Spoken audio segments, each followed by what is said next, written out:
Hey, welcome back to the Bird Rights Podcast. This is episode 7. This will be our divisional round recap. This is our fourth time doing football. My name's Zach Lambert, and I'm joined by, as always, for football, Declan Pollard, and also joined by Jack Wilhelm and Tyler Bonzi, who's been here before. Yeah. Let's go. And Will's been on the baseball pod, so Yeah. our second most viewed video, by the way. So Yeah. everyone's Surprising, honestly. A little bit surprising at this time of the year. Greg People Roman emergency pod, though. Yeah. The Greg Roman ones are number one. On fire.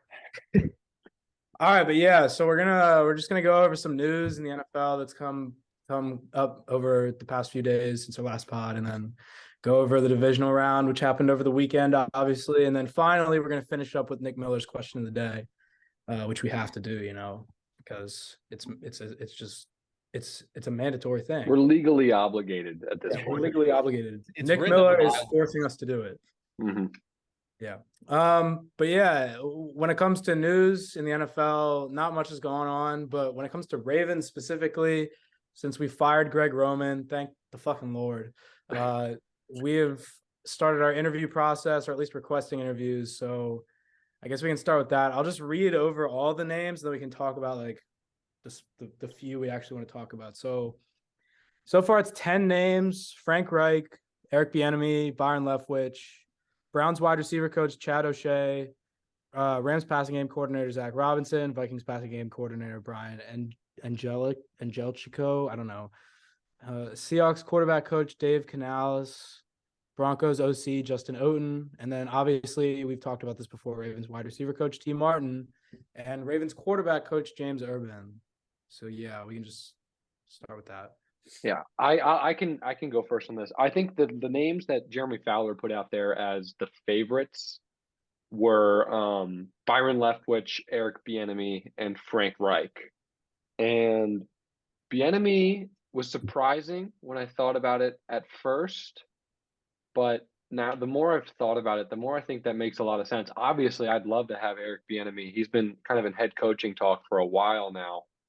But I think teams' hesitancy is probably related to the fact that Andy Reid and Patrick Mahomes are the driving forces behind that offense, and they worry that maybe he's not calling the plays. And if he is, Kelsey kind of talked about this on his podcast. He said sometimes Bieniemy's calling the plays, but usually it's Andy Reid. So I think it might make sense for Bieniemy to take an offensive coordinating opportunity with a team that still has a very good and dynamic quarterback, where he has all the say, and he can. And that way, if the team's very successful, that is on his shoulders. And then he'll get, I'm sure he'll get even more looks for head coach, and I think he'll certainly get an offer if the Ravens offense takes a jump, assuming we still have Lamar with Eric Bieniemy. And then Frank Reich and Byron Leftwich are both, stable names that have been solid offensive coordinators before, and Frank Reich being a good head coach in the past. They'd be, I think, very safe names compared to some of these, passing game coordinators and some of these more, I guess, guys who haven't called plays at the NFL level yet. But I think Bieniemy would be my favorite pick. And then of the lesser names, the names that we've interviewed, I think Zach Robinson, the Rams passing game coordinator, would be a really good idea. But I tend to think he's going to take that Chargers job because of his connection with Brandon Staley, as they were both on the staff together with the Rams in 2020. But yeah, anybody else can jump in now. I think Bieniemy would be my first pick. Yeah, I kind of agree with Eric Bieniemy. I do think it's a little weird because he has got head coaching looks and interviews before, and to have his name come up in ROC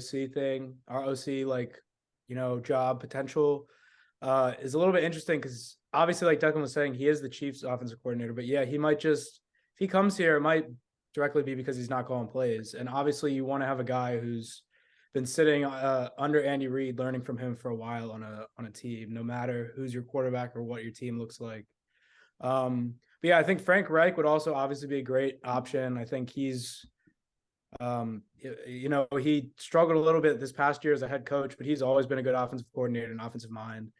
I like Zach Robinson. I think he's a good one. I always like to, when it comes to like coordinators and more like position coaches or passing game coordinators, I usually want guys who work well under like a big name coach. So obviously Sean McVay, Andy Reid, people like that are trees that you want to hire from. So I think Zach Robinson's also good. But my favorite, I think, of the smaller names is the Seahawks quarterback coach, Dave Canales, or I think that's how you say his last name. I don't know. But he has worked with Russell Wilson. Obviously, that offense was always explosive with Russell Wilson. And then Russell Wilson leaves, doesn't look the same.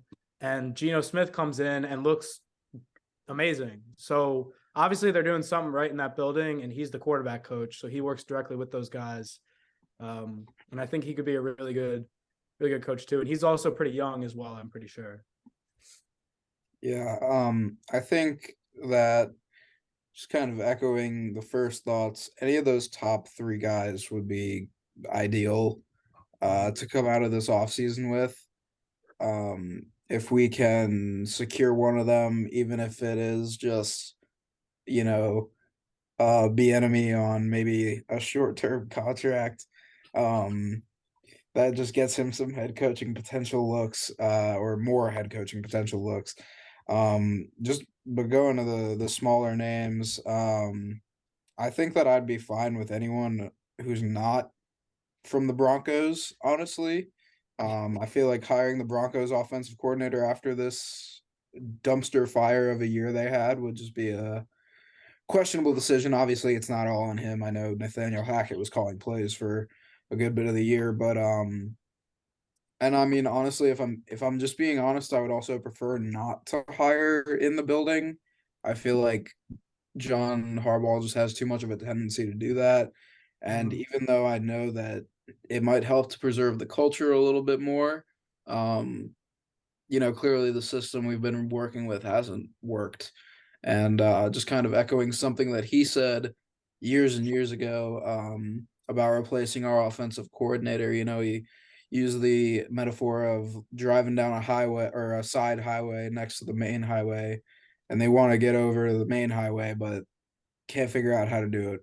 Well, they didn't know exactly how to get there, but they know they can't just keep going down the same road, right? I feel like hiring in the building, to an extent, you might just end up following down the same road. Although, I mean, I know that these guys haven't just been under Greg Roman, so I would prefer not to hire either of them or move either of them up. Rather, I mean, we can definitely keep them around, but yeah. Yeah, I agree with you there at the end. I think we just need a whole new fresh set of eyes. Like you guys said, I'm really fine with any of those guys that we mentioned, just as long as we have someone who can work in a decent passing scheme. That would be nice. So yeah, I think I definitely echo your sentiment, Bombsy, with the Broncos. Although I guess you could see, once they fired Hackett, the last few games, their offense looked better. So I kind of get it. I don't mind interviewing everybody. Just cast a wide net. That's fine. But if that's the decision we wind up deciding we're going with, is that the Broncos OC this year, I'll definitely feel a little upset. Yeah. But I have I'm no really problem worried about him. I'm really worried about him, bro. Yeah. We're gonna cast like 20, 25 interviews. I'm not worried about if you want to, if he blows them away, give somebody a chance to blow you away in an interview, and I guess that's fine. But I know. doubt that's what happened. I'm just like, knowing us and the Ravens. I saw in the tweet that whatever tweet that news broke with, they were like saying how the Broncos ran for 200 plus yards in their final game to close out the season. And this guy was obviously he's a good football mind. He's an offensive coordinator for a team, but the Broncos were just so bad this past year, and they were supposed to be like so good. So I just don't know if I want someone from a team that failed kind of like that. I always called cap on that. Yeah. I definitely great. I go Seattle wins that so easily. Yeah. I definitely don't want that OC from the Broncos. However, the tweet, that's always their agents getting in there, making sure it's worded nicely so that he can have a good prospects for future jobs and stuff. That's part of the reason Lamar gets such a bad rap. He doesn't have an agent convincing all the reporters to say nice things about him, and every time they say something. But yeah, and as far as like Bomsey said with inside the building hires, I also would like to steer away from that. But if we were going to go with someone to be, I'd hope it'd be T Martin, not James Urban, because James Urban's been here a long time. I think he'd probably have a similar philosophy. T Martin's a newer name in the building, and I think he could Younger still as well, yeah. he could bring some new stuff to the table, but I'd still prefer a fresh set of eyes. And if I had to guess right now, where the way I think are going to go about this is I actually hope it's that Seahawks that Seahawks quarterbacks coach or the Rams passing game coordinator or something like that, or the Eagles quarterbacks coach. Something like that was what I would hope, but I also wouldn't mind where I think it's going, and I think it's going to be one of these established names in Bieniemy, Reich, or Leftwich would be my guess. My guess is it's someone like that, and that's totally fine. They've had success and they've been successful in the past, and I think they can bring that in a new kind of more pro style offense for Lamar moving forward. Yeah, I was going to say, you can go. I think that if one of those guys was amenable to it, it would be a really, really ideal situation to pick up one of those established guys and then grab one of these other smaller time guys that we're talking about as our passing game coordinator or quarterbacks coach and have them work with Lamar. Because, I mean, especially like this Seahawks guy, Dave, I'm not going to try to say that last name, but I mean, like what you said, Zach, like he clearly did good work with Russell Wilson and Geno Smith now. So I'd like to see what he could do with Lamar, but I wouldn't necessarily want to trust our whole offense to him. I saw Lamar like the tweet. I can't remember which coordinator it was, but like someone like tweeted out like what like playbook style this like one coordinator ran, and it was like apparently the same style that Lamar ran at like Louisville, and Lamar like the tweet. He was like, it was Orlovsky just said, it was Dan Orlovsky on ESPN saying, he's like, what kind of offense is Lamar best at running? It's just a pro style offense that he ran under Bobby Petrino at Louisville. He ran a very sophisticated pro style with pro language offense at Louisville, and he was damn good at it. So I think he, and now he's a much more refined passer. I think, you can keep some of the wrinkles in there that we had with Greg Roman with some of the, the veer options kind of stuff, the options where he can dart through the A gap or some of that stuff, and you can keep it, but it's time for him to, not have three tight ends on the field at all times, Not have Patrick Ricard running slot wide receiver routes. Patrick Ricard was the X wide receiver on that first play of the last drive against Cincinnati. He was lined up out wide. We can't have that. Drewski meme, it's like perfect. It's the that's literally how he runs routes. It's bro. Literally the exact same. It's like I see him line up and I'm like, dude, it's white Drewski. You say Brewski? Brewski, bro. But yeah, I was gonna say T Martin. I liked him a lot, but I'm now starting to like. He's obviously a great coach, but I kind of when I wanted him before he was even on the Ravens, I wanted him because of his connections with a lot of the guys that he had worked with. Because I know before he joined the Ravens, he was like the personal trainer for like Devontae Adams and like Tyreek Hill and some other big name wide receivers. And I don't know if we stick with a guy like you guys said, like I don't know if we want to bring in another in-house kind of guy. And he's on our staff, and I think him being a wide receiver coach is good because he can still bring us those connections. But I'd rather have someone from out of the building, bring in a new set of eyes, like everyone was saying. Yeah. All right. Well, anyone else have anything they want to say about any of the interviewees? No, I think we're good to move on. All right. In that case, Damar Hamlin made his return to an NFL stadium yesterday. He showed up to the Bills game for moral support. Unfortunately, as we'll get into later, it did not help them. They lost 3 possessions for Damar. Yeah, they chose to honor him by losing. Have you guys seen the stuff where they're talking about like how he's dead? Yeah, I've seen multiple layers of this. Part of it Yeah. is a little odd because like he doesn't show any part, like you don't see any part of his face for sure. That is weird. It But was cold. dude He is had the not stuff on. he's not dead. Yeah. Literally, He's clearly there's alive. I don't levels think the to it. Bills There was are- one that there was just Yeah. people were saying that it wasn't him. And like that was just someone else stepping in for him. And then he's probably okay. There was another one that it was just like he's just dead. And they have someone else for They him. convinced his family to just Yeah, they tweet out. convinced every member of his family to That Not to he's mention the he's- Bills roster, they convinced to just go along with it. 'Cause they Oh yeah, know. they just had some. He totally just took selfies with his family and the at the hospital. Like yeah, it was totally Yeah. just a fake. Yeah, they just But on a more serious note, it was really good to see him at the game, and that was one of the more, I guess, traumatizing things for those players to witness, and for him to be back, kind of around the team is really good to see, and not the result they hoped for, but good to see. yeah. will he So that we play just wanted, again? yeah. Like I don't know. That's a good question. I think we're gonna get to a point where I'm sure he's gonna want to. I think um, physically, I think he'll be able to at He some should point. be. It's not There's like no there's no risk of risk re-injury. of re-injury. It's just Yeah. whether I was he gonna- feels mentally Yeah, ready. I wasn't sure if like is he He's not. cracked Yeah. like Yeah, sternum or something like I've that. sent this a few times, like run it. Well, he did break ribs from the CPR, but that's Yeah, they'll, but they'll that's- heal. It's pretty normal. Yeah. Yeah. There was a soccer player that this happened to a few years ago, Erickson. I don't know his first name, but Oh yeah, Christian Erickson. Erickson, and he's playing again, and he had cardiac arrest on the field. Obviously, a lot less physical game, but still a high like a sport, like a professional. Yeah. sport. That's got to be so terrifying mentally, Yeah. though. Yeah. I'd guess he'd be back. Maybe not next year. I guess he'd be back at some point. Maybe he will be back next year. I don't know. He was their Um, leading tackler this year. Yeah, good player. For a He certain was point. a good player. He was- He took over for He took over for Micah Hyde after Micah Hyde got hurt. And he filled in really well. He was a good player. Yeah.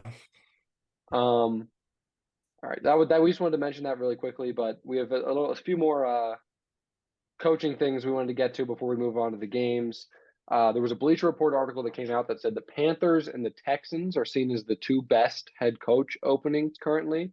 Zach and I have kind of gone in depth about the Texans, and we understand why that's a super, a desirable head coaching spot because they have all this draft capital and they have this pick to get a quarterback. So we get that. But we kind of wanted to talk about the Panthers because we have a little bit of a split opinion in here, and maybe not so split as confused by the report. Who wants to coach the Panthers right now? No, I'm just about to say the Panthers seem like arguably maybe the worst team to take over right now. Like who do They're they? so far What back in the draft picks draft. do they even have? Yeah, I kind of get it. They have key players at a lot of the most important positions I guess besides they got- quarterback. They got they have- Sumac. Yeah, That's but they have DJ Moore. They have at receiver. They have Ike Ekwonu at tackle. They have Brian Burns, who they're going to have to pay, but at edge rusher, and then J.C. Horn. Those are the four highest paid positions in football, and they have premium players at all of them. And then they have the seventh pick, where they will probably take a quarterback. I assume Levis might be there. If Levis isn't there, I actually think Richardson might go real high too. And I think they'll take a quarterback in the first round. If they don't, that's gonna be bad. But they have those Niners picks as draft capital. They're in an okay spot. I kind of get it. They have decent draft assets and they have kind of some premium players. So I kind of see it. And their owner will shell out cash. I think that's probably part of it too.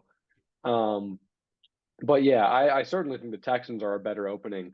And I think the Panthers thing is more so by default because the other openings are kind of really bad. Although the Colts opening is kind of interesting because they have a pick high enough to get a quarterback. And they have talent on that roster. And they've got some talent. Yeah, they have some talent. Pittman's good. Taylor's obviously. Darius Leonard. I don't know if Taylor's. They just Buckner. need their O-line to Yeah, also. Quinn Nelson. They got some blue chip players in Indy. I really wonder if they give that job back to Jeff Saturday. That'd be. No, I would be a mistake, No. but I think they might. no, surely not. Yeah. After he won the first game, I was like, "You're kidding." I was like, "You're not." I was like, "You're." That was his only win. That was his only Yeah, win. they played close. Well, obviously they had the meltdown in against Minnesota, Oh yeah.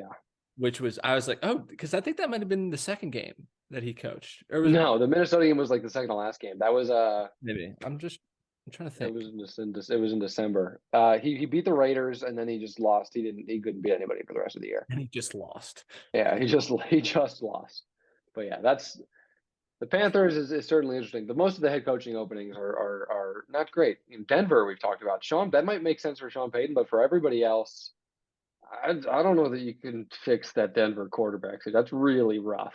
I think in Carolina, so it's an interesting situation as well. I kind of get why it's attractive. I don't know about maybe one of the best. I agree that it's kind of by default just because the rest suck. You know, it's for somebody who's been on the fringe of being a head coach for a lot of years, that could be an attractive position as sort of a prove it role where this team has, not been that good, but maybe underperformed for their talent a little recently. And now they lost C-Mac, who is easily their best player. And, maybe if you can come in and take them to at least a middle of the road record that secures your future by getting signed to a bunch of teams for the next couple decades. But yeah, I can see why it wouldn't be too attractive. The Panthers have you need two good corners, you need two good receivers, you need two good tackles, you need two good edge rushers. They have one of all of those things. They don't have any. I actually don't think outside of quarterback, they don't have any like pressing immediate need. Well, tight end, but you can get tight ends middle of the draft or sign a cheap free agent like Hayden Hurst, something like that. But they don't have any like, oh shit, we need to revamp the corner room. We need to revamp the edge rusher room. We need to there's nothing like that. They can really pick best player available besides, they can get quarterback, but outside of that, they can take the best players because they have one of everything. They need to finish the rest of those important position groups. But I kind of get that I think they're closer than a lot of these other teams if they can get the right quarterback. And if they have the 7th pick, or is it the 9th pick? I think they have the 9th pick. They have the 9th. Yeah, they have the 9th. I think the Raiders have the 7th pick. Maybe you can move up, package some of those McCaffrey picks to get up for Levis, because I do think Levis is going to go pretty high. I think those 3 quarterbacks are going to go pretty high. And I kind of see the Panthers appeal, but I agree that the Texans looks like the best opening because of that number 2 overall pick, and then they have 2 more Browns firsts, and they have all their own firsts. I mean, all their own other picks. And I think you could kind of turn that thing around pretty fast here. Maybe another year. Maybe if you get a quarterback next year, add an influx of talent, trade Cooks for a mid-round, 3rd round pick or something. Then you can, maybe you can get that team to 6-7 wins next year, and then you have another offseason to bring in some more talent. And I think the Texans could be in a pretty good spot. And then just one more coaching bit we want to get to before the games is D'Amico Ryans sounds like he's wanted by every one of these teams with a head coach opening. He's certainly going to get a job. The Niners defense looked amazing yet again against Dallas, and I think D'Amico Ryans is going to be. I think he's going to be a very good coach. I think Carolina or Houston might be the team that gets him. But it's interesting. The interesting thing I want to bring up with is all these teams are hiring offensive head coaches. When we looked at the divisional round, 7 of the 8 remaining coaches were from an offensive background, and not that you could be a good head coach doing anything from coming from defense, but it certainly feels like nowadays most of the best head coaches are hired from offense, and D'Amico Ryans being kind of the number 1 candidate as a defensive minded guy, it was interesting to me. So if anybody has anything to say on that, you can. If not, we can move on. I was gonna say it seems like a lot of not a lot of, but obviously the Jets hired Rob Saleh, who's obviously they didn't make the playoffs this year, but they were ahead of schedule this year, definitely, especially with the quarterbacks that they had on their roster. So another 49ers defensive coordinator that was hired as a head coach, and similar position that D'Amico Ryans is in now a few years ago. So just a comparison. Yeah. I think Sean McDermott, who I do believe is a solid, good coach, is kind of the worry with defensive head coaches like that. And the Ravens have been doing it because we have Harbaugh, who's a special teams guy, but he's proven himself and his worth as over the years. Same with Mike Tomlin, who's kind of a more defensive minded guy. Some of these guys are just great at their job, and I think Saleh is in that category. But what we saw with Sean McDermott is when you have a defensive head coach like that, you run the risk of when you get that great offensive mind like Brian Daboll, who has everything clicking, he's there for 2 or 3 years and then somebody takes him. So that's certainly a concern, but I think D'Amico Ryans is good enough at his job that he's worth giving a shot. All right. I agree. And then the last thing that we have here is just another announcement, kind of. Bills, Titans, Jags, Chiefs, and Pats are all announced to play games overseas in 2023. The Jags, Bills, and Titans are playing in the UK. I might have missed one team, I'm not going to lie. But Chiefs and Pats are playing in Germany, which is, I don't think that's happened ever. Germany? Germany happened this past year. Oh, Yeah. okay. Germany. Well, yeah, Germany happened last year, and it's going to happen again next year. So just a little announcement thing. The NFL. Also, one more thing to add: that the NFL, Roger Goodell kind of talked pretty candidly about a week ago about expansion, and it looks like everyone for a while they're talking about getting a team to the UK. They might have there were rumors about a long-term expansion plan to add maybe 4 teams, get it to like 6-team divisions or 6-team divisions of 6, add 4 teams and kind of have maybe it was 4 or 6 teams, like a 20-30 year plan to get a division in Europe, to get a whole division of teams playing in Europe, and then they'll travel and stuff, which the travel I'm sure would be difficult, but I think Germany and the Germany game this year definitely showed there's a huge market for it. And I think way down the line, we could see something with that. But yeah, we can move on now. I just thought that was interesting. Yeah. It's just going to be, I always have been interested in that, but yeah, the travel is a big thing for all that stuff. Mm-hmm. And all that I'm just stuff. gonna predict right now that it is not gonna happen. Yeah, that logistic that I get what they're trying to do, but like first of all, they're not gonna get anyone from over there to even like be good enough to play. First of all, if that's what their goal is, to try and get people from Europe involved, which is definitely not gonna happen, just because they just don't have. I mean, it's a 50-year. People would have said that about basketball 30, 40, 50 years ago, but it takes a while to get there. I think I don't know. I think it's interesting. I don't know if it'll happen, but it's Roger Goodell talked about it on some some interview, and it's certainly something they're exploring. That I know for sure. Imagine you're like, come on, I want to get drafted my hometown team, the Ravens, and like you're going to Munich, Baghdad. Germany. You're going to the Middle East, boy. You're going to get ready to learn Chinese, buddy. What's the one Shaq clip when he guesses the Guangdong Tigers? Ni hao. Yeah. All right, moving on. So we're gonna go to our divisional round recap here. 4 games over the weekend. We can start with the first game of the weekend, which is Jags Chiefs, which the line was -8.5, I believe. We can start off with, I guess I'll just give my kind of point of view here, and then we can start off with the topics. Jaguars played a pretty good game, like for coming into Kansas City against obviously Patrick Mahomes and Andy Reid and them. They played pretty good. They didn't get absolutely blown out or embarrassed or anything. They put up a fight, but the Chiefs are the Chiefs, and even with Patrick Mahomes going down, which we'll get into in a little bit here, they were still able to go on a 98-yard touchdown drive. So, maybe Patrick Mahomes is an Andy Reid merchant. Maybe he's a fraud. What do you guys think? What do you guys think about this injury? I don't know if Mahomes is a fraud. He's definitely a frog. He certainly sounds like one. But I think the injury could certainly play a part next week. It's going to be interesting. He's definitely not going to be 100%. He's going to be hobbling around out there. I'm sure he'll play. But I think it kind of, that drive was an Andy Reid masterclass for sure. He pulled out all of the things that required Mahomes to do nothing. Those were the plays he pulled out for Chad Henne, and Chad Henne just marched down the field. And I think it's just as great as Doug Peterson is. He is still the apprentice to Andy Reid. He did work for Andy Reid a while back. He was kind of his. He was Eric Bieniemy before Eric Bieniemy, I guess. Back in Philly, yeah, back in Philly. And I think Doug Peterson was there for a few years in Kansas City too. I think he brought him with him. I could be wrong.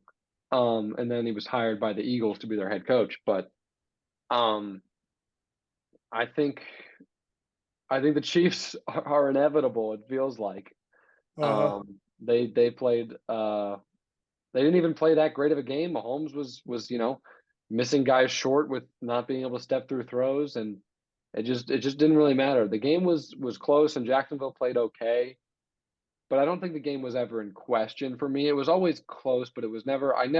There was never a point in that game, kind of like the Bills Dolphins wild card round, where I was like, this is getting interesting, but there was never a point where I really thought the Dolphins could win. And that's kind of how I felt about this game. Jacksonville kept it interesting. They even were driving down to make it sort of super interesting at the end there, but they were still down 2 scores. And even if Agnew hadn't fumbled on the goal line, it still would have been an uphill battle to win that game. But I think Pacheco made some huge plays, and that's huge for that offense. They're going to need him next week for sure. The Bengals have shown they can be run on, not by the Bills, because the Bills can't run on anybody, and we'll get to that later. But dude, that one run he had where he like hit the line and then broke out to the outside and just dusted everyone. It was crazy. It was one of the most explosive runs I've seen all year. Pacheco runs angry, man. He runs like he's mad at the ground. He's like stomping. His acceleration is scary fast. Yeah. He runs like Tyreek a little too. Yeah. They just kind of look similar when they run. They have the same number, same number, same hair. Yeah. That is huge for them though, because Clyde's obviously not lived up to his expectations. Obviously, maybe Isaiah Pacheco is actually just Tyreek Hill still playing for the Chiefs. Got his hair too. McKinnon's been great though. McKinnon's been a great catching back for them. He has. He had like 7 straight games with a touchdown to end the season or something like that. How many touchdowns did he have? Like 11? Like he hit a ridiculous amount. He had a ton of touchdowns. I think he had 9, but he had a ton of touchdowns. Pacheco's adds an element to their offense they haven't had since before Kareem Hunt, kicked a woman. But that's true. He did kick a woman, yeah. Good indeed. Yeah, don't do that, kids. Don't be like Kareem Hunt. That's heard it here first. Very first time ever on the Bird Rights podcast. Yeah. We are pro human rights on this podcast. I thought you were about to say we're pro kicking women. No, we are not. We are not pro kicking women. That is bad. Don't be like Kareem Hunt. Don't be like Tyreek Hill. Be like Isaiah Pacheco. Be like Isaiah Pacheco. Be mad at the ground and run really fast. Yeah. Run fast, just like OJ. We're getting a little derailed here. All right, yeah. Let's move back to the game. I think to move on to the Jaguars moving forward. I think this team's in a great spot moving forward. They have a lot of cap flexibility with Lawrence still on the rookie deal. They're getting Calvin Ridley back next year, presumably. They're in such a good spot. Yeah, they're in a great spot. They're going to be perennial contenders moving forward. Maybe not the most serious contenders, but they'll be up there in the discussion with teams who are consistently kind of winning their division, getting to the divisional round. Until somebody else in that division gets a serious quarterback, I think you can pencil Jacksonville in as the AFC South division winner moving forward. Yeah. And I did see on the Bird Rights podcast's favorite podcast to listen to, Stay Hot. Shout out Stay Hot. They were saying that like the next few years here for the Jags, especially next year, is it's time to really start seeing them kind of push forward. Obviously they made a huge step this year, but if they don't make if they kind of stay around the same 500 area, it might not be a super good look. So you kind of want to expect this team, especially with bringing in Calvin Ridley, to get 11, 12 wins next year. They got to seriously address the defense. They got to seriously put some assets and resources into the. They don't have to be. You don't have to do what the Ravens did and build this insane defense and neglect the offense. You need a few key pieces. Keep your. I think their offense is in a good spot, but they need another piece in the secondary. They probably need another significant piece at every level. Another piece in the secondary, another linebacker, and another guy in the front four. I'm just kind of worried about their pass rush, because obviously Josh Allen's great, but he's a free agent. Yeah, he's a free agent, so he could be gone. And then also you think about Trayvon Walker. Yeah, Trayvon Walker, who they took first, was solid, but he You know, even in the draft process, he wasn't some spectacular prospect. And then the guy they took a few years ago, Caleb on Chasen, has been trash. So they're kind of in a Jason's tough not spot good. there. Yeah. Alua Khan's been solid though. Yeah, he's, But- he's a yeah. tackle The machine. tackle leader. And Yeah. then Fatakasi, right? That's their D tackle. He's really good too. They Mhm. signed him this past offseason. They get a Yeah, lot of guys with They weird just need names. defensive help. They just Yeah. they need a good corner, another good corner. They need a good, maybe another safety, maybe a linebacker, and someone at the interior D-line. The front four is where they really So they like, need not one of every the position. interior Got it. D line. You know, the interior, their edge rushers. If they can keep Josh Allen, Yeah, if Allen they and keep Walker. Josh Allen, their edge rushers are fine, I think. Yeah, but they need interior D line help to stop the runs up the middle where they can get gashed. Where Pacheco was gashing them. Obviously the Chargers couldn't do it, but that's because they're an incompetent running team. But yeah, I think Jacksonville has the flexibility to address that defense, and I think if they do, they could be a really serious contender moving forward. Great. Yeah. Any other thoughts before we move on to this Eagles Giants game? Just mashing. So what's Yeah.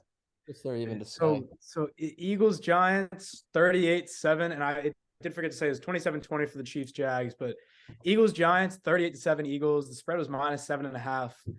I don't think they think the covered. Eagles, Oh like, yeah, they just made it. yeah, we talked about this Eagles team before coming into the playoffs, and I feel like it was either people saying that they were absolute frauds or people saying that they were just going to coast to the playoffs. I was kind of on the side of I think they're going to coast to the playoffs pretty easily. And they kind of showed how talented this entire roster is. Their pass rush, oh my God. They had like 6 or 7 sacks this game against the Giants. Pray for Evan Neal, man. Pray for that man. And I mean, I get the game plan. They went down quick, so they couldn't involve Saquon a lot. But in my opinion, even if you're down, you still got to get Saquon involved because other than that, this offense doesn't really have some big difference making playmaker. So yeah, but the Eagles are just so good. Their roster is insanely talented, and this game against San Francisco next week is two of the most loaded rosters, probably the two most loaded rosters in the NFL facing each other. So Yeah. I have nothing to say about this Giants Eagles game, to be honest, because it was awful to watch.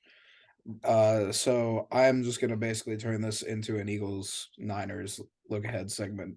I know we're gonna do this later in the week, but I have nothing to say at all about this game. So I think that this is going to be a very, very, very interesting matchup next Sunday. I personally am just gonna go ahead and say that in my opinion, this is the best the matchup of the best teams in the NFL. No I matter agree. who Yeah. makes it to the Super Bowl. These teams have a lot of very similar strengths. They both have a great pass rush. Both have a really versatile ground game that's been able to do a lot of really good things in the playoffs. I mean, Philly's run game, obviously they were up big, but the Giants just could not stop shit on the ground, man. I mean, literally every run they were getting like 8 to 9 yards. And maybe the Giants are just frauds. I don't know. But hopefully the Niners can figure some of that shit out before next week so that this game is a little more exciting to watch. I mean, we'll get to the Niners. They have their own segment, obviously, but I will give credit to the Eagles. I think that they are a super talented team. I think that this maybe made them look a little bit better than they actually are, though. Yeah. I definitely agree with that. The Giants, we're not a serious team as far as contention goes. And this podcast has been on the Vikings were frauds, not a top 30 NFL team, and that has been even more so amplified by the fact that they got beat by a team that couldn't even put up 10 points on the Eagles. Yeah, I think the Giants. To talk about their future a little bit. I think this might have been a really good thing for the Giants because I think it may have stopped them from foolishly giving Daniel Jones a ridiculous contract. I think they still want him, and I don't blame them for still wanting them, for still wanting him. And I do think he did enough with that offense that he deserves at least another year or two as their quarterback. but giving him a 4 or 5 year long-term extension would have been a mistake. The number still might look like 4 or 5 years, but you got to look at the guarantees. And if it's not, if they can get out of it after 2 years, then it's effectively a 2-year deal. And I think some of the talk after that Vikings game was, I think it's time to start talking about Daniel Jones as an elite quarterback. And we do that all the time with these mid-level quarterbacks. We just need to get better at talking about, I guess, like the middle class of quarterbacks. The middle class has been eliminated for quarterbacks. There's bums and there's elite quarterbacks. That's how you want to talk about it. We need it. Yeah, but the middle class, is an important part of the quarterback. Like I feel like it's a majority of the quarterbacks right now. Yeah, it's like, and you can win with Daniel Jones. You can win with Jimmy Garoppolo, with Kirk Cousins, with Jared Goff, Brock Purdy, literally. Brock Purdy. Yeah, you can win with these guys, but just because they're winning doesn't mean they're elite. We need to stop. You're not going to win. You're not going to win because of them. You're not going to win because of them, but you're not necessarily going to lose because of them either. Well, actually, you could lose because of them. Occasionally, it might go one way or the other. Yeah. Occasionally, they might lead a game-winning drive. Occasionally, they might just throw the worst interception you've ever seen to end the game. But like everyone's like you got to move on from your quarterback until you have an elite guy that you can win a Super Bowl with. There's 6 of those guys. Maybe there's 8 of those guys in the league. There's 32 teams. There's not enough. It's not going to happen. Some of these teams are going to have to play these middle-class quarterbacks. But the problem is with the way the quarterback market goes, everybody wants all this crazy money. Like if you could get Daniel Jones for like $23 million a year for 4 years, I'd totally do it. Like I'd be like, okay, that's a middle of the pack, anywhere in the $20 million range. It's a middle of the pack offer. It gives us an advantage over these teams with elite quarterbacks because we have so much more flexibility.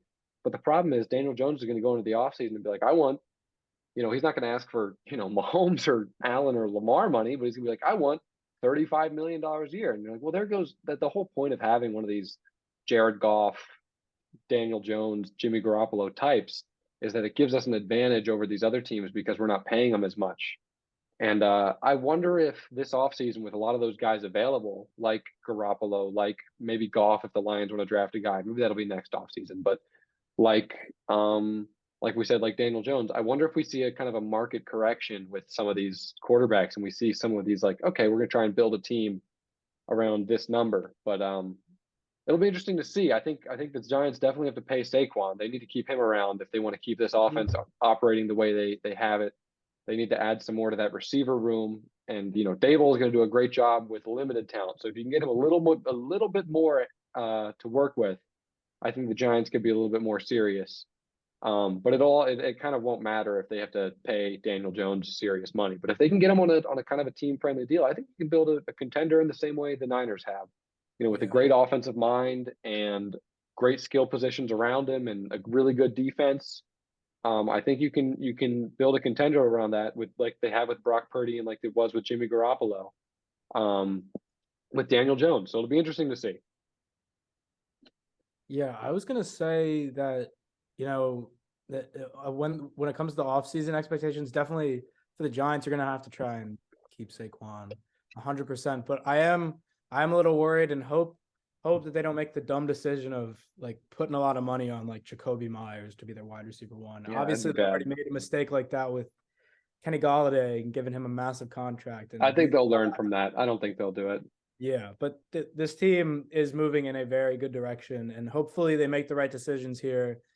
Like you were saying, don't give Daniel Jones this big long-term deal, and obviously try not to sign another mid-wide receiver for a ton of money to screw yourself. But yeah, I did want to bring up for the Eagles, just here, highlight a player. Devontae Smith has been extremely good this year. Like he made a big leap from where he was last year. He had over 1,100, almost 1,200 receiving yards. And in the game, this past game, he had 6 catches for 61 yards and a touchdown. And he has been a really big reason as to why this passing game and Jalen Hurts has looked so good, because it's not just A.J. Brown. It's also Devontae Smith who's been making a ton of plays out there as well. And his second half numbers are crazy. His first half was pretty solid. Like he had a really crazy game against the Commanders. Week 2, yeah. Yeah, but he had a few games where he was just kind of off and kind of cold. But as I traded him to Jason in fantasy, actually, he just hit a stride, and he's been going off ever since probably like week 6 or 7. Yeah, like 7, 8, something like that. He's been going crazy. Yeah, he's one of he's as far as wide receiver twos. There's a few bona fide elite wide receiver twos in the league, and I think it's him, T. Higgins, Jalen Waddle.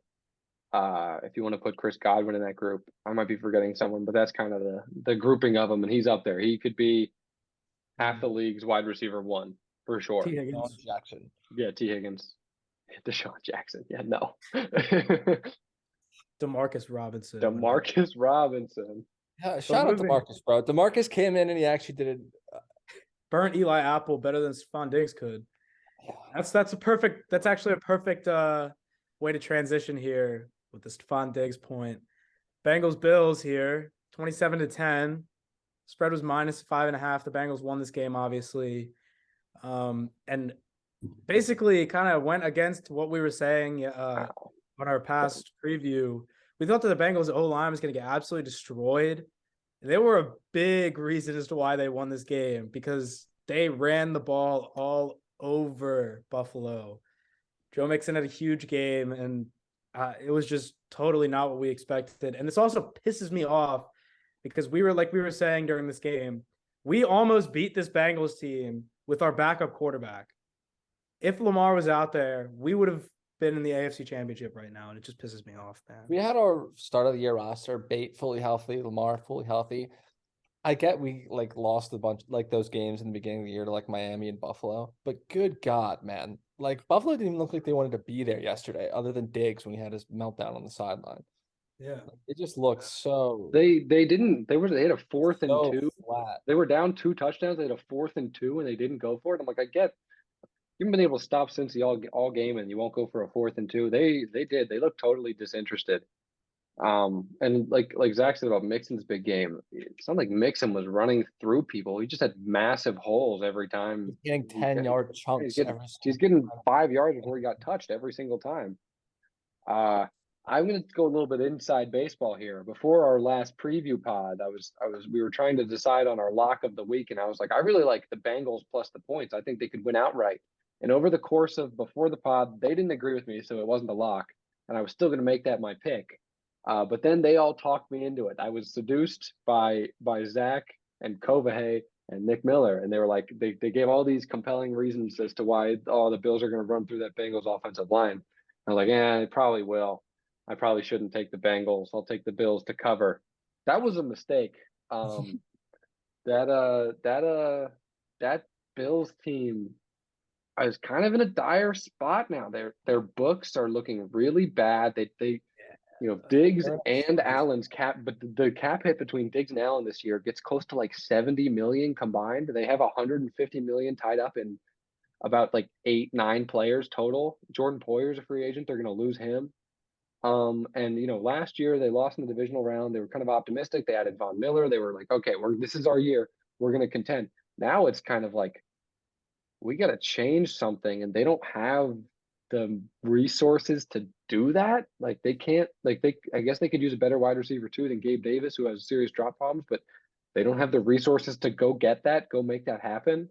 Yeah, they kind of needed Josh Allen to be Superman all the time, and they're going to in the future. And I think it's rough for them. They don't really have the resources. Josh Allen and Lamar were picked in the same year. I know the Ravens haven't gotten the extension done yet with Lamar, and who knows if they will. But the Ravens certainly, the Ravens prepared their books to be ready for this big contract. And will still have some flexibility. They didn't restructure anything. There's no dead money on the books. And they kind of got ready for it. The Chiefs did it really well too. The Chiefs were like, all right, we want to make this window with Mahomes really long. So we're going to, they traded Tyreek Hill. They were like, okay, we're not gonna push our money problems down the line. We're gonna take care of them and try and maximize the length of this window. The Bills, with that Diggs extension and with that Von Miller signing, did the opposite of that. And because of that, it's going to be tough for them to revamp the O-line or, add a different receiver or do anything like that. So I really don't know where they go from here, if I'm being honest. Outside of maybe, coaching philosophy changes. It's not like you're firing McDermott, but you need to kind of change some of your philosophy as coaches, maybe a little more aggressive on defense, something, because you can't just run back the same philosophy and same guys, I don't think. Yeah, you just gave me a great transition into something I was thinking a minute ago. Real quick before I say that, the only part of the Bengals team I really want to give huge props to is like the trenches. They definitely won this game in the trenches. Their backup O-line basically did a great job.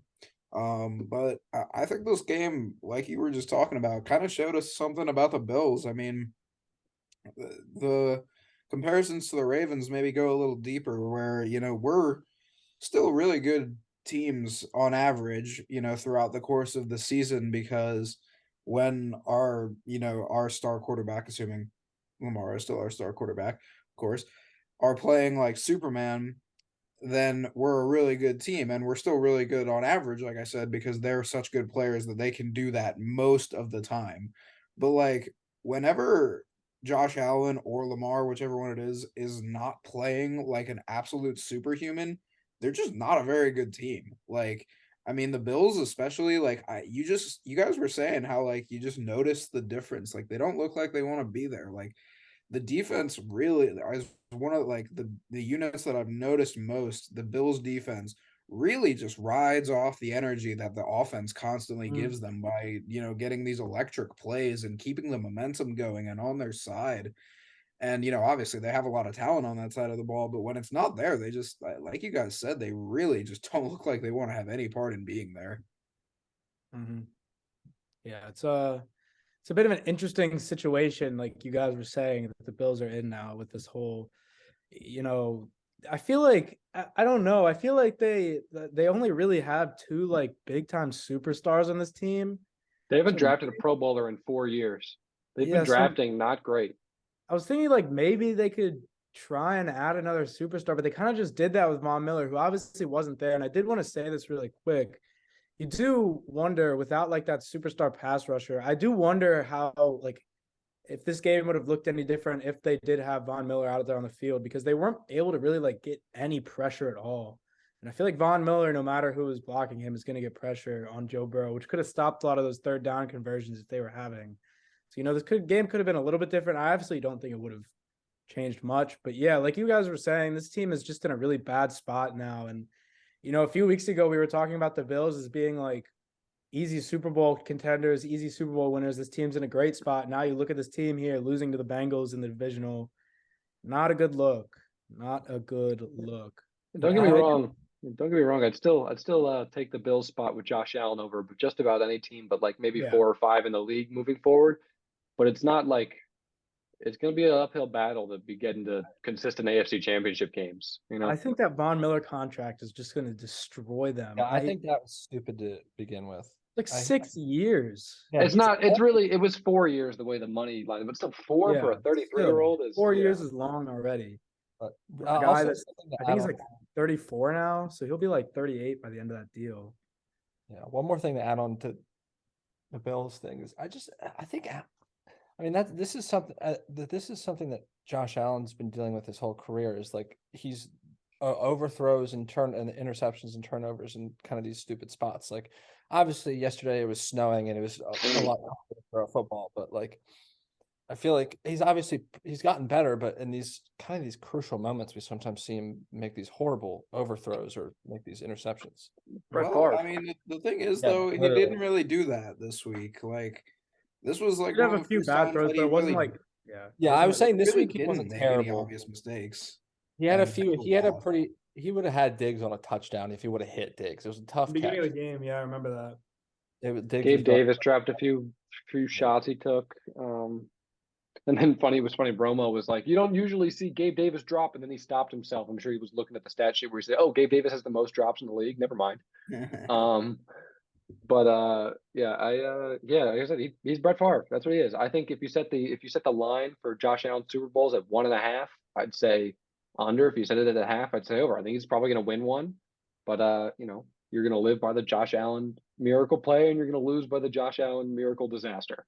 I also I do want to say this really quick. I don't know if we have to talk about this a lot, but and I might get some shit for this from you guys because we've talked about this. We talked about this in the chat like a day ago or two, but please, like after this game, don't suck off Joe Burrow because he played okay, sure, but like didn't like outright win them this game. Like this dude, I saw someone saying that this guy's the bona fide QB2 now. Like, please just stop this narrative. I think he has a case for QB2. I don't think he is.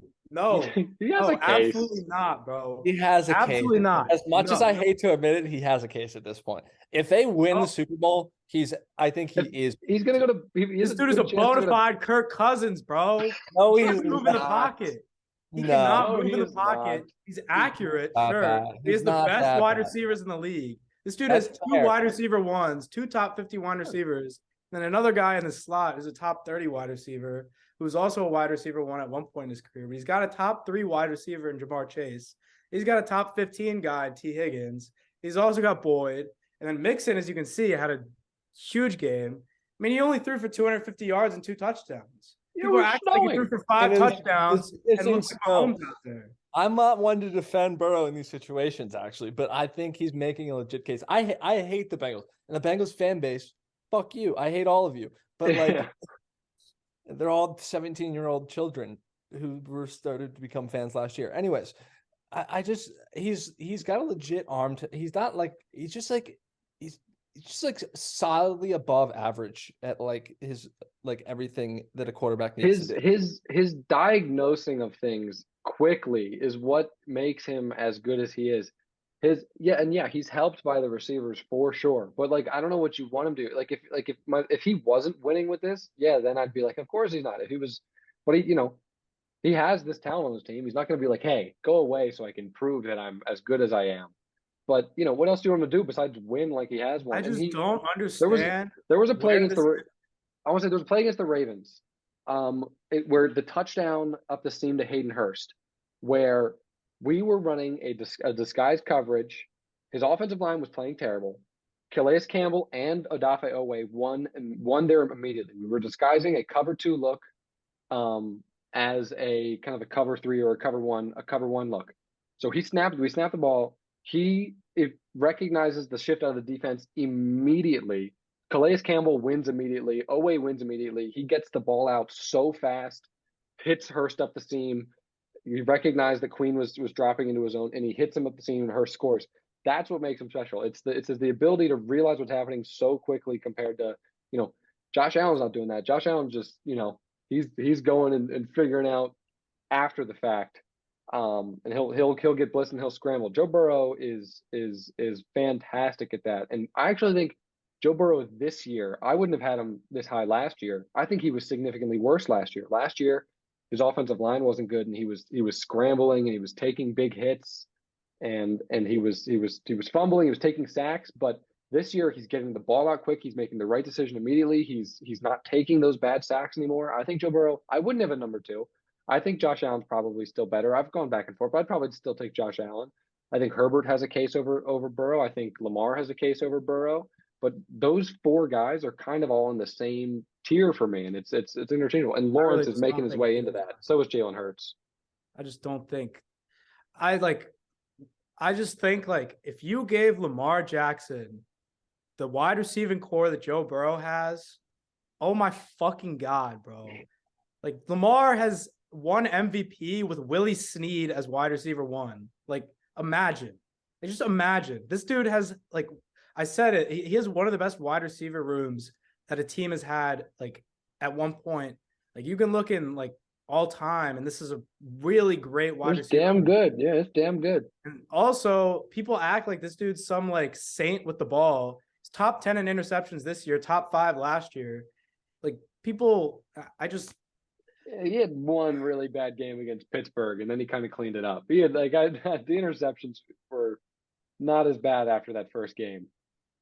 I just don't see it, man. I don't see it. I think that you just feel like he's the similar. Again, they get shit for this. Reminds me just like Dak Prescott gets shit on so much for all the turnovers. I think Joe Burrow is like Dak Prescott. No, he's similar. I think he's Dak Prescott, but he makes better He's got a good arm talent, but he's not super mobile. But again, Dak has CeeDee Lamb and then a bunch of average wide receivers. CeeDee Lamb when Dak had Cooper Chase are and similar, but then Lamb, you look at like Michael Gallup compared to T. Higgins, then Noah Brown compared to Tyler Boyd. Like, I just Burrow's better. No, the difference is I want to say this. The difference is Dak Prescott when he had I think you would agree that when he had Lamb and Cooper and Gallup, it was kind of similar. And in the regular season, he put up kind of similar numbers to Burrow, a little more picks and not quite as much upside.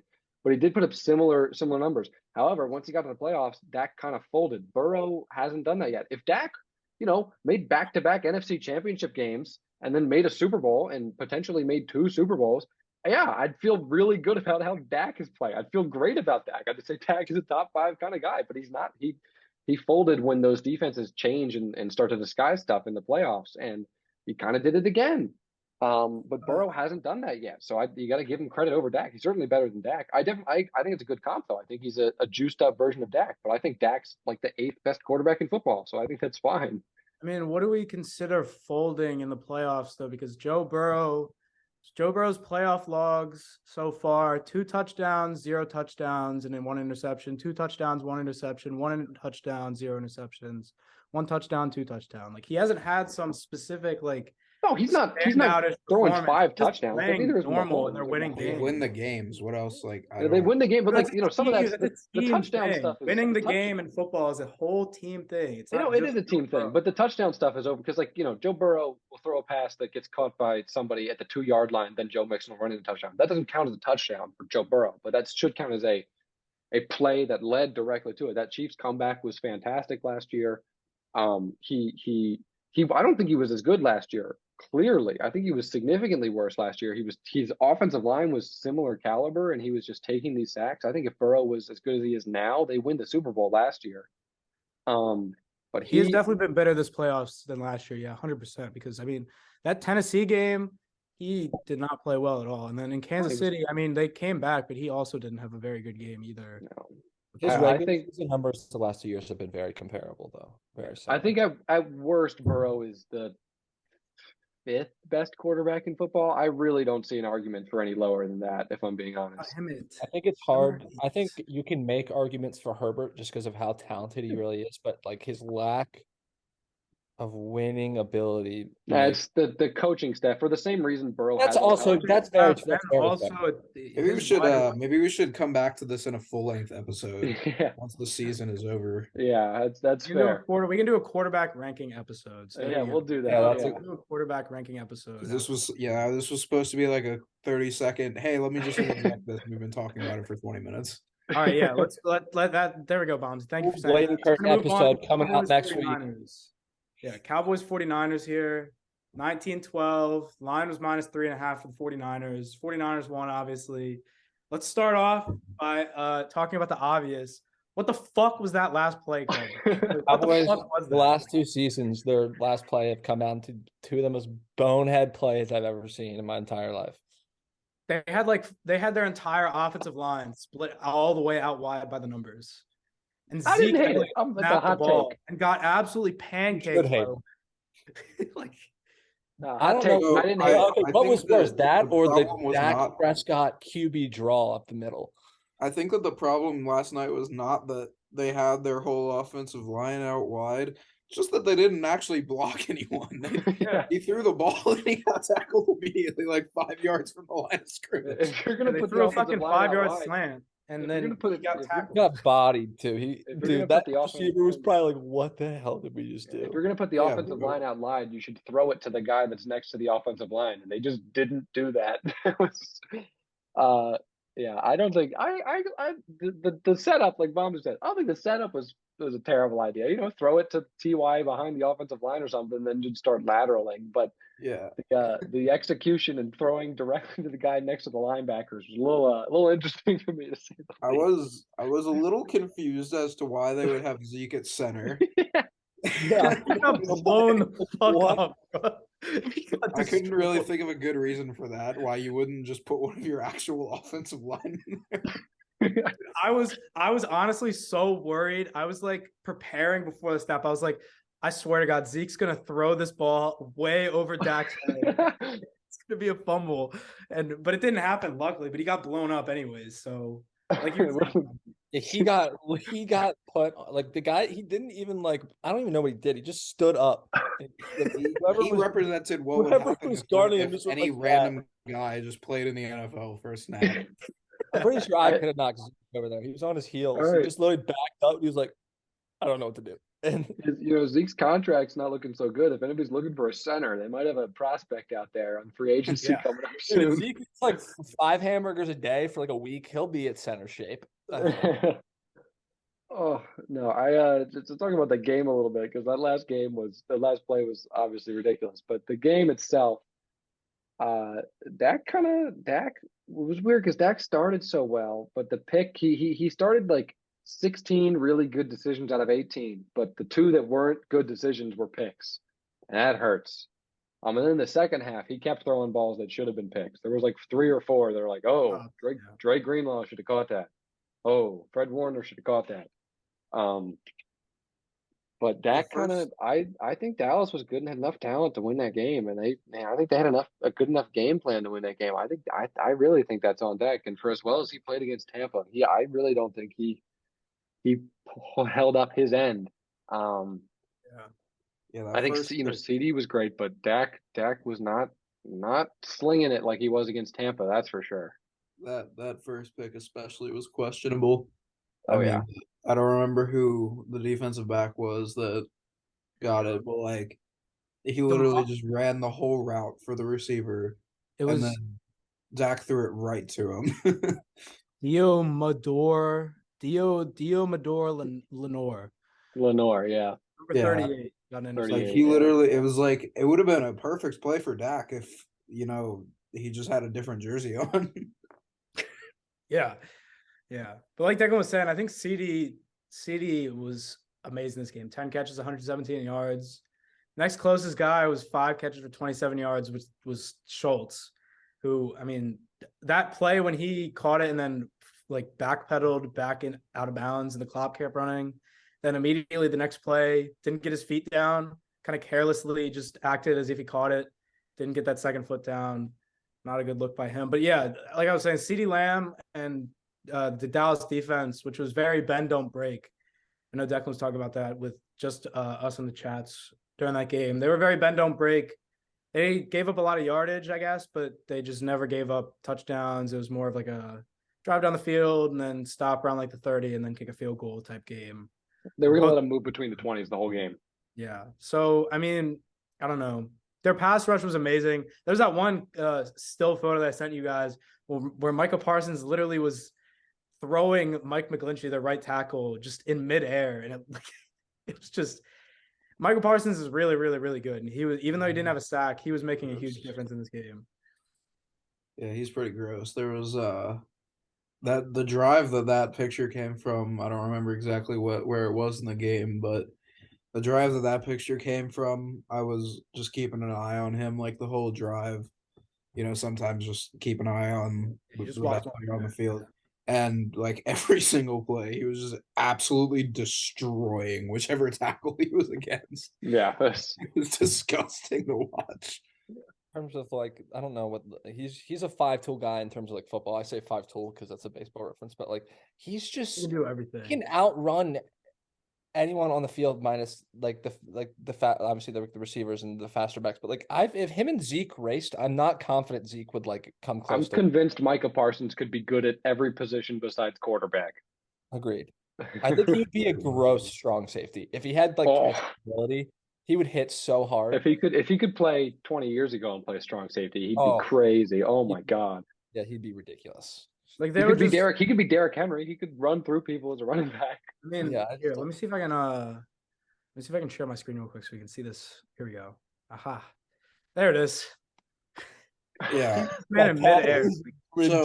So that's a like 320 pound man. Like, let's just go into that for a second, right? So hold on, I need a couple stats to back this up. So that's the classic Reggie White That's a Yeah. classic Reggie White move right there, right? Just tossing an offensive Just tight line. it, toss them on their back. Let me just hang on. Let me just get up these heights and weights. So Micah Parsons is 6'3", 246 pounds. He's doing that the same way Reggie White used to do it, who was 6'5", 300. That's That's just insane. wild. Here, Mike McGlinchey is 6'8", 291. He just threw that man like it was nothing. Like he's just an I average mean, human 6'8", that leverage is crazy too. I don't even know how he did It's that. probably harder to throw someone who's 6'8", 290 than that if they were 5'4", or like not 5'4", like 5'10", like 320. Just because length is so hard to get up. Yeah, bro. It's insane. Yeah. I don't But understand how he even managed to physically do that, but I did also want to bring up their kick returner, Cavante Turpin, did have a few good kick returns, but again, like other than CeeDee Lamb in this defense, it was just CeeDee Lamb on offense. Obviously, the Tony Pollard injury hurt really bad. And I do want to talk about Tony Pollard a little bit here because the offseason for the Cowboys is going to kind of get us into that. What are they going to do with him? Because obviously he's going to want big contract numbers from, the performance that he's had. He's obviously a pro bowler this year, but with I think he broke his ankle or something like that, or broke his leg. Like, I don't know if any team's going to want to give him more than a 1-year deal, and that might enable Dallas to be able to keep him for an extra year, basically, until he can show again how healthy he is, and then he'll leave. So that could be a good thing for Dallas, I guess, to be able to keep Tony Pollard, because Zeke Elliott being your running back one and having no one else is a really bad situation to be in. Couldn't they tag him? I I suppose do they not could think- tag Tony Pollard, but that's a lot of money to have in your running back room. yeah, I don't think they keep him purely think they will. because even just like a 1-year deal, like he's gonna ask for a lot of money to be on a 1-year deal. Someone's like, going to give him something significant. They'll get at yeah, least like one unless more. literally no other team offers him a contract, which just isn't gonna happen. Dallas doesn't really have the money to invest more in their running backs. They'll kind of like Arizona or some. Yeah, getting him behind like James Conner, get a 1-2 punch there. Most teams obviously like to have two sustainable running backs. So I think he'll want to go somewhere where he's going to be the consistent number one guy, though. So you could look at maybe like Miami, Chase Edmonds. I think he's just going to go wherever gives him the most money. I don't think he That is cares. true, yeah. also probably true. Shit, I'm if just you're trying to look at paid teams get that to split carries versus get paid the same amount to take the full workload, I'd be like, shit, Yeah. split. I don't care. If you split the carries and you get the same amount, you'll extend your career and get more along down the road. So maybe I don't know where Tony Pollard will go. Somebody will pay him. Hopefully not Buffalo, because that'd be a misallocation of resources. Yeah. But yeah, But, he's gonna get a good deal somewhere, because he's obviously, like I just had stated, a Pro Bowler this year, 1,000 yards, 5 yards per carry. He's a really talented player. Sucks that he got injured though, because again, it was just like the Mahomes play, but obviously a worse turnout where he got rolled up on, and just really sucks for a young player. That's maybe Chicago, because they're the Montgomery's a free agent. That could be they've got a lot of money. I could see that. They have money to spend. They might. Well, I don't know is Montgomery a free agent? I know it's He's a free agent. Montgomery's a free agent. A 1-2 punch of Tony Pollard and Khalil Herbert would be kind of fire. I was gonna say, yeah, you're a little. If Montgomery was there, that'd be a crowded backfield. But if Montgomery leaves, then yeah, I think that's Montgomery had a solid second half. Shout out David Montgomery. Montgomery posted a goodbye thing on Instagram. I think he thinks he's leaving. Yeah. I'm trying to see if I can find this. All right, here we go. Dallas is unrestricted free agents, so we can get in this offseason thing a little bit more. Send this after the game. Dalton Schultz, Tony Pollard, Donovan Wilson, Leighton Vander Esch, Connor McGovern, Anthony Brown, Cooper Rush, Anthony Barr, Dante Fowler, Noah Brown, T.Y. Hilton, and Jonathan Hankins are all unrestricted free agents this offseason for Dallas. And they already have a ton of money invested in a lot of cap space do they have? Not much. Not much. What Yeah, would they do without Cooper Rush? Yeah, well, they're I mean, none of those guys are like super impact players, but I mean, yeah, a lot of them are good role players. I'd say Leighton Vander Esch. It it feels a little bit like the Rams last off season, where it's like they didn't lose Cup or Donald or Stafford or Ramsey. They lost Von Losing Miller, but some they key got Bobby players. Wagner. But the Rams lost the Sebastian Joseph Days of the world. They lost Whitworth. They lost a bunch of their contributors, a bunch of their middle class of players, and they didn't have any mid-round picks to draft players with because they traded all of them. And they stunk because they had no depth on their roster. And I think Dallas could be heading down a similar path. Their future, not as bright as some of these other playoff losing teams. I wouldn't be surprised if Dallas misses out on playoffs entirely next year. Yeah, I was Yeah. just gonna say here the cap space. I don't know if this is fully correct, but $200,000 in cap space. That's not great. That Not doesn't looking seem so good, enough to boys. pay as many people. They're gonna have to restructure a bunch of stuff. But what are you gonna do? Restructure Zeke Pay and Tyler? Dak, They're re-sign one. Cooper It's Rush. not They're having one any really, more- really I mean, even bad. if you restructure everything, you're just gonna Cooper have Rush nothing in proved that 1 he can year take the and then team to the have same no exact money point again. that Dak did, minus a single playoff game. It's such an interesting position that they're in because they're in this money position while also having three of their best players on their rookie deals with Diggs, Parsons, and Lamb, all making under $5 million a year. But like you look at their cap numbers, Dak Prescott, $49 million. DeMarcus Lawrence, $26 million. I'm sure Zach they can get out of Martin, that $20 Lawrence million. thing, Like, right? The yeah. Lawrence thing certainly has probably run its course. They can probably save a bunch of that. Let me check that. You can It says talk here about dead money and cap savings. I'm not sure which is which. 9 million in dead money, no. maybe. Oh, if it's 9 in dead 35 money, that means cap. What's cap savings say? I think it's 35 million and then 9 million. So I don't know which one's which. But Oh, wait a minute. That might be. So that means they're it's saving 35 9 million in dead money and then 9 million. 35 million in dead money would if they be cut Lawrence. Oh, that's not great. And Yeah, they could be in a really bad spot. And That they would have to be restructure. hell. They might have to restructure Lawrence and Zeke, but then you're tying yourself to those guys They- for a longer time. And that's not great. It's They're insane. fucked.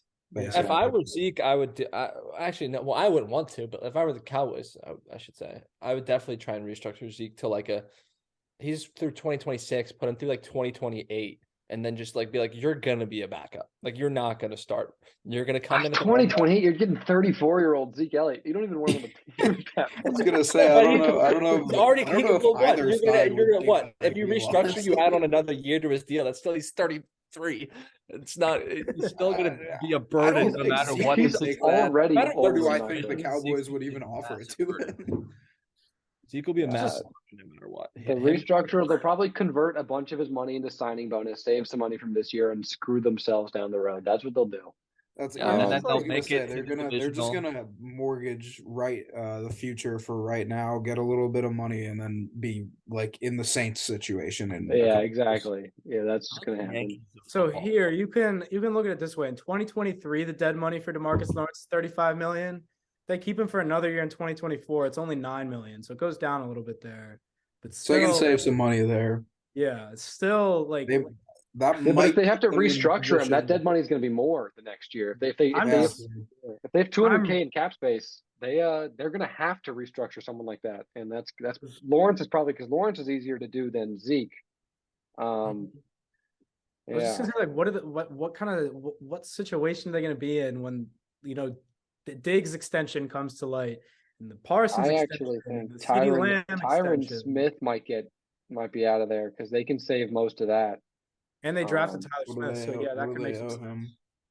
Yeah, his cap number next year would be for Tyron Smith would be about his 17 cap million. about 17 million, and if they cut him, Okay. it's 8 dead against the cap, so they can save about 9 or 10 million. And if That's not insignificant.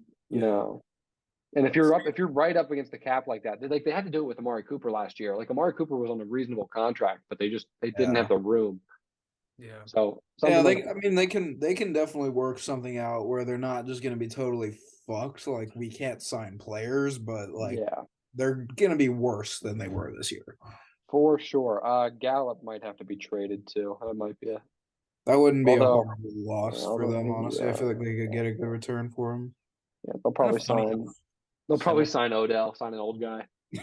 How similar the Dallas and the Yankees like franchises are. They're like so historically good, have not won in forever. And actually, their fans are usually the same. Usually, if you're a Cowboys Yankees fan, so Cowboys, Yankees, Lakers. Cowboys, Yankees, Lakers, the Duke. dynamic trio of Make it a quad. Cowboys, Yankees, Lakers, Duke. Oh, yeah, Duke. Yeah. all right. Oh yeah, so I think that about wraps up our game recaps. So Yeah. we can Wraps move up on most of here the pod. to Oh, the question of the week. Nick Miller question of the day. Of the day. Yep. Yeah. As we've stated before, we are legally obligated to ask the Nick Miller question of the day. If we do not, he maintains 90% rights of this podcast, so we have to ask it, or else he gets the whole thing. All right, what's That's in the contract. So the question: Which team had the longest stretch without a postseason win of all time? Had, not currently, all time. Is it the Lions, the Browns, the Cardinals, or the Bears? And I saw the answer, so I'm not answering this time. I feel like Lions and Browns are meant to bait me. All right. You gotta write it down on your notes page or something, and then we'll. I've locked in my answer here. All right. All right. Let me. All right, yeah. Fuck. Bombsy, make sure when you show the camera your phone, you put it in front of your body so it doesn't, so your dorm room doesn't cut it out. Oh yeah. Yeah. All right. You got your answers? I can go first. Yeah. All right. Zach's going first. Cardinals. Okay. I said the Browns. Oh, well, I get cut out, All right. but Bombsy said the Browns. All right. Wilhelm, talk so the camera sees you. Cardinals. Yeah. Okay. Cardinals. The answer is from 1947 to 1998. The Cardinals went 51 years without a playoff win. fuck, dude. I knew that. I thought it was that they hadn't, that they never. I guess that would have been the same thing. Actually, never mind. I thought the longest they had, like the longest without making it to like a conference championship or something. Oh my Well, Bombsy, go to sleep in your bed. Also, Can't see it, but I'm flipping you off right now. all right. That wraps up the Bird Rights podcast for today. Yeah. Bombsy's in his new house. We love to see that. Its renovations are coming nicely. Yep. He's actually started his study abroad early. That's his Yeah. Yeah. This is Switzerland, his guys. belongings. It's very dirty. Up this podcast. He sold all of his belongings. He's now moved into a mud hut in Bosnia. In Bosnia. All right. Thank you guys for watching. We'll catch you next time later in the week for the conference championship preview, and baseball will be later this week as well, and we'll have a basketball pod up early next week, talk about trade season and all that good stuff. But thanks for watching, and we'll catch you next time. Peace.